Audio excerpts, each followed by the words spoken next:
Friends, this is Tanya. So welcome back to my channel Tanya talks and reaction. तो फिर मैं हाजिर हूँ एक नए वीडियो के साथ, और आज के वीडियो का टाइटल है नूपुर शर्मा केस में कैसे पलटने लगा मामला, जो कहा वही हो रहा। सुशांत सिन्हा की वीडियो है ये।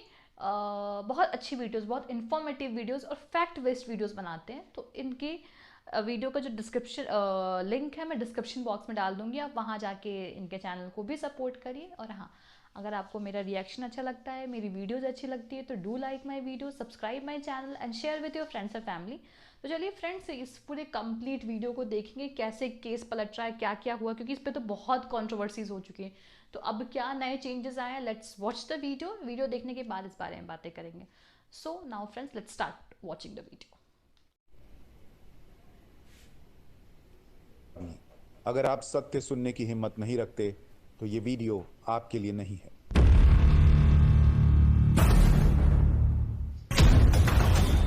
सत्य। नमस्कार, बहुत स्वागत आप सभी का। मैं हूं सुशांत सिन्हा। आज के इस वीडियो में आपको बताऊंगा कि कैसे जो बातें मैंने आपसे कही वही अब होती भी दिख रही हैं, और नुपुर शर्मा का केस कैसे अब वो पूरा मामला पलटने लगा है उसके बारे में भी जिक्र करूं। एक बात और कह दूं कि कई बार, मतलब ऊपर वाले की दया दृष्टि कहिए या कुछ कहिए, कि मैं कई बार आपसे जो कहता हूं कि ऐसा ऐसा होगा और दुनिया कुछ और कह रही होती है, लेकिन ऊपर वाले की कृपा से बहुत जल्द ऐसी तस्वीरें आ जाती हैं जिसमें दिख जाता है कि मैं जो कह रहा था वो ठीक था। चाहे वो आप कृषि कानून का विरोध उठाकर देख लीजिए, चाहे आप बंगाल हिंसा देख लीजिए, चाहे आप देश में जो चुनाव हुए उनके एनालिसिस देख लीजिए, सारी जगह ऊपर वाले की दया से चीजें सटीक बैठती दिखती हैं। जो कहता हूं वो हो जाता है, और वही अब होता हुआ दिख रहा है नुपुर शर्मा के मामले में भी। लेकिन वो क्या है जो हो रहा है, जो मैंने कहा था, उससे पहले जरा आपको दिखाता हूं कि एक और बात जो मैंने कही थी कि जब नुपुर शर्मा का मामला आया उस वक्त लोगों ने बड़ा नी जर्क रिएक्शन दिया था कि बीजेपी ने कार्रवाई कर दी, नरेंद्र मोदी ने कार्रवाई कर दी, ये तो अरब देशों के डर से कर दी। और आपको याद होगा मैंने पाठशाला में भी और यहां भी ये बताया था कि ये कोई अरब देशों का डर वर नहीं है। डर अगर किसी को होगा तो वो अरब देशों को होगा, क्योंकि अगर हमने सपोर्ट बंद कर दिया, गेहूं राशन देना बंद किया, तो भूखे सोना पड़ेगा। और रूस यूक्रेन का जो युद्ध चल रहा है उस जमाने में तो और ज्यादा उनको मैंने हम एक पर वीडियो निर्भर बनाई थी रहना है। कि अरब देश हम पे कितने तो पहले निर्भर, आपको इन्हीं की दिखाता हूँ कि वीडियोस वो थी। बात कैसे सच साबित हो रही मैं है। उसका भी लिंक डाल पहले दूंगी, इस आप वो भी तस्वीर में देखिएगा। देखिए जिस देश की बात कर रहा हूं, यमन। ये भी उस अरबिक पेनिनसुला का एकदम छोर का देश है। सऊदी अरेबिया इसके ऊपर है, ईरान आपको दिख रहा होगा, बगल में ओमान पड़ता है। तो ये यमन देश है। अब इसकी तस्वीर आपको क्यों दिखा रहा हूं, इसका मैप क्यों दिखा रहा हूं, भारत से कितना दूर है वो भी आपको दिख गया। जरा देखिए खबर क्या है। यमन के लिए भारत से वाणिज्यिक गेहूं का निर्यात हो रहा है और आपूर्ति का जरिया भारत बन रहा है। यूनाइटेड नेशंस तक जो राहत प्रमुख हैं, जॉयस मसूया, वो तक भारत की तारीफ कर रहे हैं कि भाई किस तरीके से भारत ने गेहूं के एक्सपोर्ट पर बैन लगाया हुआ है, लेकिन बावजूद उसके यमन की मदद कर रहा है। और इसी को अगर आगे बढ़ा के दिखाऊं कि मोदी सरकार ने गेहूं निर्यात पर बैन के बावजूद इस देश मतलब यमन को 2.5 लाख टन गेहूं भेजा है। अब मैं आपको ये क्यों दिखा रहा हूं खबर, जो मैंने आपसे कहा था कि नी जर्क रिएक्शन मत दीजिए कि भाई सब अरब देशों के दबाव में हो गया। कुछ लोगों के एजेंडे को ये लाइन सूट करती है, लेकिन देश को सूट नहीं करती। देखिए, मैंने आपको पहले भी आंकड़ों में बताया और कैसे सऊदी अरब से लेकर और दूसरे देश भारत के वीट एक्सपोर्ट को बैन करने पर हाथ जोड़े खड़े थे कि ऐसा मत कीजिए प्रभु, हम लोग बर्बाद हो जाएंगे, हम लोग कहां से गेहूं लाएंगे, रूस यूक्रेन युद्ध चल रहा है, वहां से आएगा नहीं, आप देंगे नहीं तो हम कहां से लाएंगे। तो पहले जो रिक्वेस्ट वहां से आई थी वो तो बता दी। इस संकट काल के बीच यमन जो है ना, जहां पर खाने के वांदे पड़ जाते, लाले पड़ जाते, उसने भी हाथ फैलाया कि हे प्रभु, हे भारत, हमारी मदद कर दो। और भारत ने हमेशा की तरह, क्योंकि हमारी ये वसुधैव कुटुंबकम की नीति है और नरेंद्र मोदी हमेशा ये लगातार स्टैब्लिश कर रहे हैं कि भारत दुनिया में बड़े भाई की भूमिका में, ये अपना नंबर नहीं बना रहे हैं, ये भारत का नंबर बना रहे हैं। देखो, तुम लोग बिना भारत के चल नहीं सकते हो, ये दुनिया को दिखा रहे हैं। चाहे दवा का मामला हो, वैक्सीन का मामला हो, और अब गेहूं देने का मामला हो, उसमें दुनिया की इमेज नरेंद्र मोदी दुनिया के सामने भारत की इमेज नरेंद्र मोदी बना रहे हैं कि देखो भारत कैसे बड़े भाई के रोल में आ चुका है, पुराना भारत नहीं है। तो वहां पर गेहूं भेजा है भारत ने। तो जो लोग बहुत खुशी से उछल रहे थे बल्लियां मार मार के कि अरे बॉस, इंडिया को देखो, बुखार छुड़ा दे रहे अरब देश। बॉस, वो सिर्फ इसलिए था क्योंकि इस देश में एक ऐसा प्रधानमंत्री है जिसको लग रहा था कि कहीं चीजें ऐसी ना हो जाएं, हालात ऐसे ना हो जाएं जो अभी आ रहा है इन्वेस्टिगेशन में कि पाकिस्तान का भी एंगल, कि देश सुलगने लगे और जो अभी हम सबसे तेजी से ऊपर जाने वाली अर्थव्यवस्था बनने वाले हैं वो खराब ना हो। इसी के जब तो पहले भी हुआ देश था। ने शांति के लिए कदम उठाया, उसको देश के खिलाफ कैसे लोगों ने इस्तेमाल किया, लेकिन सबूत आ गया बॉस वही अरब देश हाथ जोड़े खड़े हैं, अकेला यमन नहीं बाकी भी खड़े। अब मैं आपको दूसरी चीज दिखाता हूं, नुपुर शर्मा के मामले में कैसे चीजें पलट गई। आप देखिए, पहले तो जो जांच आगे बढ़ रही है उसमें पाकिस्तान कनेक्शन क्लियरली अब आने लगा है। कहा जा रहा है कि पाकिस्तान से राजस्थान के 6 जिलों में 40 लोग तैयार किए गए थे, सभी को ऑनलाइन ट्रेनिंग दी गई थी, और किस बात की ट्रेनिंग दी गई थी कि नुपुर शर्मा का जो समर्थन करे उसका कत्ल कर दे। नुपुर शर्मा के हर समर्थक का कत्ल करने वाले थे आतंकी, ये पाकिस्तान से ऑनलाइन उनको ट्रेनिंग दी गई। पाकिस्तान चैन उसी में से कुछ ने किया, उदयपुर की घटना आपको याद होगी, और वो पकड़े गए। अब जांच में पाकिस्तान का कनेक्शन निकल कर आ रहा है। तो बहुत कुछ लेकिन निकलेगा उनसे। चीजें बदल कैसे रही हैं आप देखिए। पाकिस्तान ने अपना दिमाग तो लगा दिया, यहां भी कई लोग हैं जो देश में बर्बादी चाहते हैं क्योंकि नरेंद्र मोदी को कुर्सी से उतारना है। लेकिन अब देखिए क्या हो रहा है। उस वक्त तो बयान आ रहे थे कि सर तोड़ देंगे, हाथ काट देंगे, सर तन से जुदा के नारे लग रहे थे। अब धमकाने वाले मौलाना से फूल लेते दिखे एसपी और डीएम। शेखावत ने घेर कर पूछा कि बुके क्यों ले रहे हो, सरहद पर बहादुरी दिखाकर लौटा है क्या? ये मौलाना आपको याद होगा जिसकी तस्वीर मैं दिखा रहा हूं, ये बूंदी का मौलाना मुफ्ती नदीम है। इसका वीडियो बड़ा वायरल हुआ था, आपको याद होगा, जिसमें ये भाई साहब जो है वो क्या कह रहे थे, ये कह रहे थे कि जो पैगंबर साहब के खिलाफ बोलेगा उसकी आंख नोच लेंगे, हाथ उठाया तो हाथ तोड़ देंगे, और उंगली उठाई तो उंगली भी तोड़ देंगे। ये बूंदी के मौलाना ने बयान दिया था, और इसकी गिरफ्तारी राजस्थान पुलिस ने एक लंबे अरसे के बाद की। प्रेशर आया मौलाना जो है ये वहां फूल बांटता दिख रहा है। ये कैसे हृदय परिवर्तन हो गया? हाथ तोड़ देंगे, ये तोड़ देंगे, वो तोड़ देंगे, और आज फूल तोड़ के ला रहा है, और फूल देने के लिए कैसे हुआ है ये मैं अभी आगे बताऊंगा कि ये कैसे हुआ। एक और आपको दिखाता हूं, राजस्थान में ही after threatening to shake India and calling for an economic boycott of Hindus, Ajmer Dargah Sarwar Chishti attends peace rally. Ajmer में जो दरगाह है वहां पर कल एक शांति मार्च निकाला गया था, उसमें वो चिश्ती भी शामिल हुआ है, सरवर चिश्ती, जिसने कहा था कि भारत को हिला देंगे। हाँ, ऐसी ऐसी बातें इसने कही थी। और इतना ही नहीं, इसने ये भी कहा था अभी 4 दिन पहले भी कि जो हिंदू हैं, हिंदू दुकान है, उनका इकोनॉमिक बॉयकॉट कर दो, क्योंकि वहां अजमेर में हिंदुओं ने नुपुर शर्मा के समर्थन में दुकानें बंद की थी। तो इस आदमी का दिमाग इतना चढ़ा हुआ था, ये कह रहा था कि हिंदुओं का बॉयकॉट कर। कहां जाओगे? अभी बॉयकॉट करते करते क्या हालत हुई अभी बताऊंगा। तो अब ये भाई साहब भी जो है वो शांति मार्च निकाल। अब ये हृदय परिवर्तन कैसे हो गया इन लोगों का, जो ये सारे लोग घूम रहे थे कि भाई सर तन से जुदा कर दो। एक वो पकड़ा गया था जिसने कहा था अपना घर दे दूंगा जो नुपुर शर्मा की गर्दन काट के लाएगा। इनके सामने सर तन से जुदा के नारे लग रहे थे। वो भड़का रहा था मौलाना, कोई फूल दे रहा है, कोई जो शांति मार्च निकाल रहा है। ये हृदय परिवर्तन कैसे हुआ, ये कैसे हुआ, ये बताने के लिए आपको 2 तस्वीरें दिखाता हूं जो मैंने पहले दिखाई थी, और जो बातें कही थी वो अभी याद दिलाऊंगा। पहले जरा एक तस्वीर देखिए।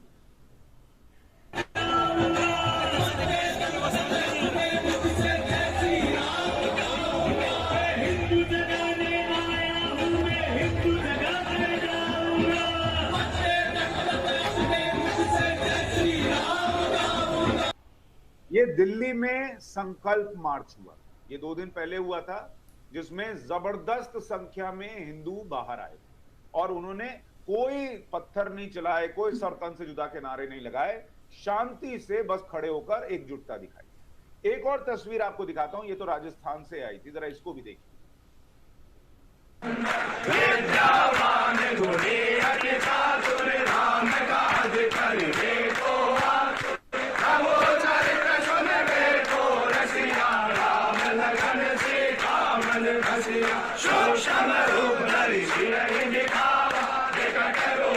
यूनिटी दिखा रहे हैं,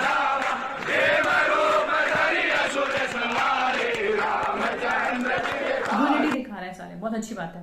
ये तस्वीर भी राजस्थान से आई, और सिर्फ राजस्थान से नहीं आई, देश के अलग अलग हिस्सों में हिंदू एकत्रित हुए और उन्होंने कोई हंगामा नहीं किया, हनुमान चालीसा का पाठ किया।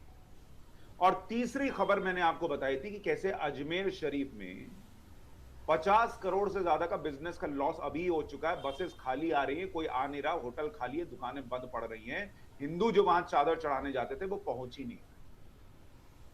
अब ये तीनों चीजें क्या बताती हैं, कैसे हृदय परिवर्तन, सो कॉल्ड हृदय परिवर्तन कैसे हुआ। एक तो जो हिंदुओं की एकजुटता है वो पहली बार इस तरीके से दिख रही है, जिसमें कोई अग्रेशन नहीं है लेकिन एकजुटता है। अग्रेशन नहीं होता। मैंने आपको हमेशा एक एग्जांपल दिया कि कोई लड़की सड़क पर इसलिए नहीं छेड़ी जाती क्योंकि वहां दो गुंडे होते, वो इसलिए छेड़ी जाती है क्योंकि वहां खड़े 10 शरीफ लोग अपना मुंह फेर लेते हैं, एक आवाज नहीं निकालते, क्योंकि उनको लगता है मेरा क्या, मैं इस पछड़े में क्यों, मेरी बहन मेरी बेटी थोड़ी। जैसे ही वो 10 लोग सिर्फ उस लड़की के आसपास खड़े होकर ये भी पूछ ले क्या हो बेटा कोई दिक्कत है, वो 2 लोग सिर के ऊपर चप्पल रख के भागते हैं। वही यहां हो रहा है। देश भर में शांतिपूर्ण तरीके से हिंदुओं ने जो एकजुटता दिखाई, उसका नतीजा ये हुआ, बहुत अच्छी बात है, हर जगह ये मैसेज चला गया कि बॉस ये हिंदू तो इस तरीके से कभी जागा नहीं, बंगाल हिंसा के बाद नहीं जागा, वो पहली बार इस तरीके से जाग रहा है। वो बाहर आकर हनुमान चालीसा का पाठ कर रहा है, और जब वो साथ खड़ा हो गया है तो आप कितनों का सर अलग करें। अभी वो हनुमान चालीसा गा रहा है, कल को वो अगर इस पर आ जाए कि ठीक है चलो सब मिलकर जो है, जो बात तुमको पसंद नहीं है वही करेंगे, कितनों की गर्दन काटिए, कितनों की काटिएगा, करोड़ों की, 100 करोड़ की, 80 करोड़ की, कितनों की गर्दन कटेगी। ये बात समझ में आ गई। वैसे ही कि भाई लड़की को छेड़ोगे तो 10 लोग वहां खड़े, वैसे ही एक नुपुर शर्मा के साथ तुमने अति कर दी, माफी मांगने के बावजूद तो पूरा हिंदुस्तान का हिंदू खड़ा होने लगा। ये पहले नहीं होता था, ये बहुत बड़ा परिवर्तन, यही लोग फोर्स कर रहे हैं। दूसरा, जो फाइनेंशियल बॉयकॉट हुआ, कई जगहों से खबरें हैं कि फाइनेंशियल बॉयकॉट हुआ है, उसका असर ये, और खास करके अजमेर में जो हुआ उससे समझ में आ गया कि सर काट के बॉस घर नहीं चलेगा। घर तो तभी चलता है जब यहां हिंदू भी आता है, मुसलमान भी आता है, सिख भी आता है, ईसाई भी आता है, चादर चढ़ाता है, और चादर चढ़ाने के साथ साथ 100 रुपया का नोट भी चढ़ाता है। हाँ। दुकानें घर तभी चलते हैं। तो ये बात भी समझ में आ गई। और तीसरी बात जो समझ में आ गई कि इस बार नरेंद्र मोदी सरकार ने चूंकि मामला पूरा एनआईए को सौंप दिया, तो एक एक चीज मामला टाइट होने लगा, लोगों पर गिरफ्तारियां होने लगी। तो वो जो सोच रहे थे कि अरे ऐसा करके निकल जाएंगे, कितनों को अंदर डालेंगे, वो कहीं यूपी में मामला टाइट होता दिखा, कहीं मध्य प्रदेश में टाइट होता दिखा। तो अब चीजें समझ में आ गई कि एक लॉ एंड ऑर्डर से तो चलना पड़ेगा, ये यहां पर इस तरीके से नहीं चलेगा।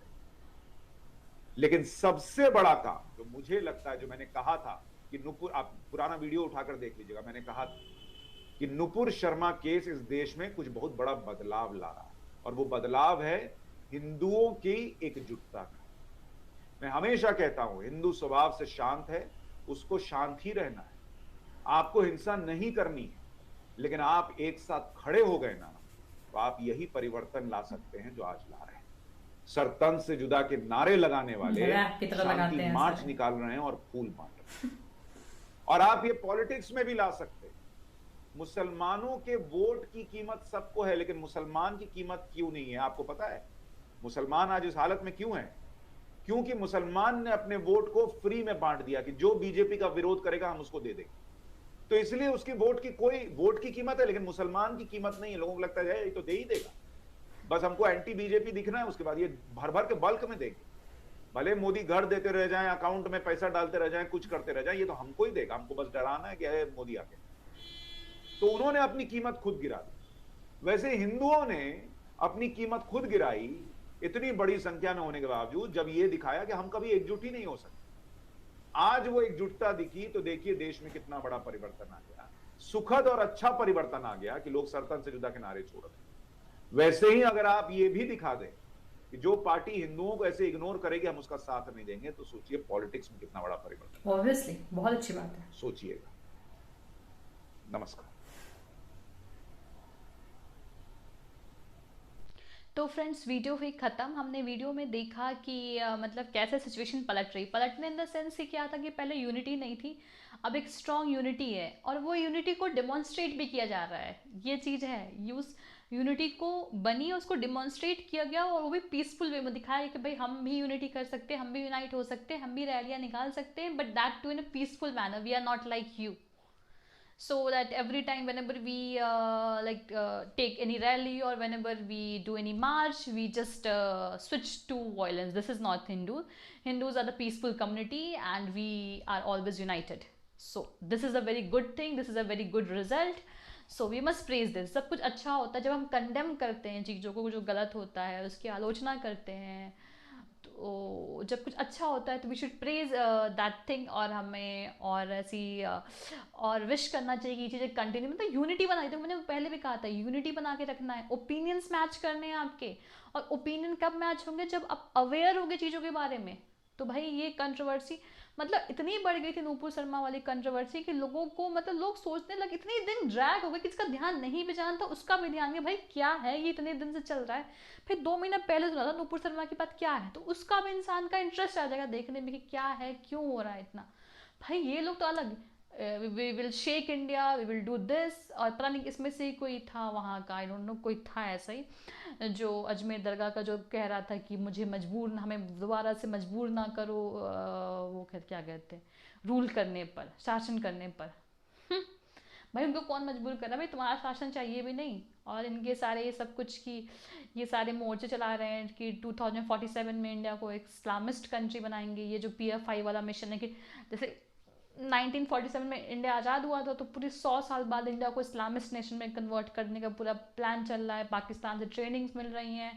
तो ये सारी चीज़ों का भी खुलासा हुआ। मुझे लग रहा है अपनी सिक्योरिटी एजेंसीज को बहुत जितना काम कर रही है उससे भी ज़्यादा इफिशिएंटली काम करना पड़ेगा, क्योंकि आप देख रहे हो कैसा हो रहा है। इतना सब कुछ करने के बाद भी इतनी अपने थाली में छेद कर में दूसरों को कोई क्या बोले। पाकिस्तान के लोगों को तो तब बोलेगा ना जब यहाँ के लोग भी ऐसे ही मिल जा रहे हैं अपने थाली में, जब खुद छेद करना है लोग, पहले तो इनको मारो, सबसे पहले तो इनको मारो, फिर जब यहाँ से कोई उनमें इन्वॉल्व नहीं तो किसको ट्रेनिंग देंगे वो। पहले तो यहाँ वालों को इतना मारो ना कि लोगों के मन में मारो, या पनिशमेंट ऐसा करो कि जो दूसरा करे ना उसके मन में डर पैदा हो जाए कि नेक्स्ट टाइम ऐसा नहीं करना है। भाई देश से गद्दारी की सजा हल्की नहीं होनी चाहिए। भाई ये सब चीज़ें, देश से गद्दारी और ये सारे जो पाकिस्तानी एजेंडा, भाई पाकिस्तान से आप ट्रेनिंग ले रहे हो, कंट्री में अनरेस्ट फैलाना, तो ये भी एक गद्दारी है और इसकी सज़ा हल्की नहीं होनी चाहिए। कौन कौन मेरे समर्थन है बताओ, मतलब ऐसी सज़ा होना चाहिए कि मतलब जो आगे करने वाला सोचा तो उनकी रूह कांप जाए कि नेक्स्ट टाइम वो करे ना, इतनी भयानक सज़ा होनी चाहिए। आई नो कि मैं इनह्यूमन साउंड कर रही हूँ, पर एग्जाम्पल सेट करना बहुत जरूरी। अगर एग्जाम्पल नहीं सेट करेंगे तो ऐसा ही होता रहेगा। इनको डर नहीं पैदा होता ना, ये तुम पता नहीं कैसे होते, इनको तो समझ नहीं आता क्या मिलता है। जाके रहो ना, अगर इतना पसंद तुमको पाकिस्तान तो वहीं रह जाओ, क्यों आते हो फिर यहाँ पे। वहाँ नहीं जाएंगे ये, वहाँ जाने से पता है ना वहाँ पे कोई डेवलपमेंट नाम की चीज़ नहीं है, कुछ नहीं है वहाँ इनको यहीं रहना, अनरेस्ट पैदा करना, दिमाग सबका खराब करना है बेवजह का। मुझे तो गुस्सा आता है इन लोगों पे कभी कभी कि मतलब किस तरह के लोग होते हैं, चाहे वो कोई भी हो यार, कोई भी हो, नॉट ओनली मुस्लिम्स। अगर बहुत सारे हिंदूज भी हैं जो बहुत लिबरल्स बनने के चक्कर में, सेकुलर्स बनने के चक्कर में, आई डोंट नो, वो कंट्री के अगेंस्ट बोलते हैं। यार आप बताए इतनी मतलब ये लोग पढ़े लिखे गवार होते हैं, ये किसी पार्टी का विरोध करते करते कब कंट्री का विरोध करने, कब वो लाइन क्रॉस करके किसी अपनी खुद की कंट्री का विरोध करने लग जाते हैं, इनको पता नहीं लगता। इनको बस कुछ नहीं करना है, इनको विदेशों से मोटे पैसे पकड़ने हैं। कुछ लोग पाकिस्तान से पकड़ रहे हैं, यूरोपियन डॉलर में पैसे कमाते हैं, इनका यही, इन सबके अकाउंट फ्रीज करने चाहिए। ये सारी चीज़ें देखिए, आप खुद सोचिए कि जब हमारी कंट्री से डेवलप हो रही, कितने कितने सारे इसके अगेंस्ट स्टेप लिए जा रहे हैं, और हमारी गवर्नमेंट कई बार एक्शन नहीं लेती। इसका मतलब ये नहीं है कि वो कुछ कर नहीं रही। कई बार हमें गवर्नमेंट की भी कुछ मजबूरियां होती है जो वो डिस्क्लोज नहीं कर सकती सबसे, कुछ इंटरनल काम चल रहा है, अगर वो डिस्क्लोज करेगी तो जो लोग कर रहे हैं वो भी तो, उनको भी तो पता लग जाएगा कि कई बार अपनी गवर्नमेंट को ट्रस्ट नहीं करना। आई नो कि being in a democratic country we have the right to question our government, but या based on the past performance, based on the past record, we should also trust our government, because we don't have any other option rather than trusting our government. We can see the situations in the neighborhood, what is happening in the countries like Sri Lanka, Pakistan, Myanmar, Nepal. We can see the situation. So taking lessons from all these countries, we need to be a little bit patient, cooperate with the government, and last, be united. Because being united is the key. Until unless the Hindus are united, you cannot achieve any single goal in your life. No matter from what profession you are, from which caste you are, what is your ideals, but for some basic things, you should be united. Okay, so that is the most important thing. और जितना ज़्यादा हो सके awareness create करो society में. जिनको नहीं पता है, कभी उनसे बातें करो, उनकी राय लो, उनको सही राय सिखाओ, सही बातें करो. We cannot leave everything on a government. हमें भी तो सेल्फ अवेयर होना चाहिए, हमें भी तो कुछ रिस्पॉन्सिबिलिटीज देनी चाहिए. और ये आप खुद देखो ना कि मतलब लोग कितनी जल रही है आसपास कि हाँ कैसे इंडिया प्रोग्रेस कर रहा है. और अभी तो करना स्टार्ट किया, अभी तो बहुत कुछ करना, अभी तो बहुत फ्लॉज है इंडिया में जिसको हमको ठीक करना है. इनकी अभी से परेशानी होने लगी. इनको बस ये लग गया ना कि हम राइट पाथ पे हैं, बस आज नहीं तो कल we will be a developed country. तो वही ना, वो पहले इंडिया से भटका होता, कभी इधर कभी इधर, अब यह इंडिया राइट पाथ पे. उनको यहीं से मिर्ची लग रही है कि अब ये राइट पाथ पे कभी ना कभी तो सक्सेसफुल हो ही जाएगा. थोड़ा लेट ही सही, थोड़ा जल्दी, मतलब लेकिन होगा तो, बिकॉज वी आर ना राइट पाथ. अब में से भटकते नहीं है. और हमारे जो गोल्स होते हैं बहुत क्लियर होते हैं. हमारी foreign policies, we are blessed to have a foreign minister like S Jaishankar, we are blessed to have a PM like Narendra Modi. So these are the things. ये मेरे ओपिनियंस हैं, सबके ओपिनियंस डिफरेंस हो सकते हैं. सो आप क्या सोचते हो इस बारे में, आप लिख सकते हो नीचे कमेंट बॉक्स में. और अगर आप चाहते हो कि मैं किसी आपके रिक्वेस्टेड वीडियोस पे रिएक्ट करूँ तो उसका भी लिंक डिस्क्रिप्शन बॉक्स में दे दो. चलिए फ्रेंड्स, आज की वीडियो के लिए इतना ही. मिलते हैं नेक्स्ट वीडियो में. तब तक के लिए बाय, टेक केयर.